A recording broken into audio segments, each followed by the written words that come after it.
एवढं पोतं घेऊन चाललो नाही तर पाऊस आला. तर स्वागत आहे अजून एका ब्लॉगमध्ये. तर आज आपल्याला फक्त एकच काम होतं, पोतं आणायचं होतं आणि त्याच्या पहिले आपण गेलो होतो कटिंग करायला. भाऊने एवढा टाइम लावला पण कटिंग करून दिली. तुम्ही सांगा कमेंटमध्ये कटिंग कशी दिसते. आता आपल्याला असे 3 पोते आणायचे. पहिलं पोतं आणायला गेलो आणि पाऊस आला होता. पद्धतशीर गाडी लावली. एवढं पोतं घेऊन चाललो नाही तर पाऊस आला.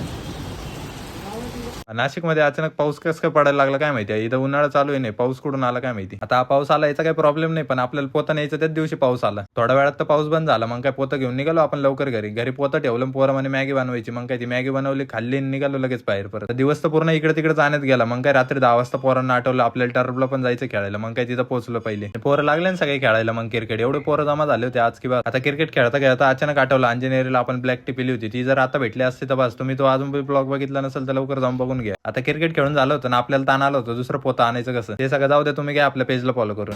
एवढं पोतं घेऊन चाललो नाही तर पाऊस आला.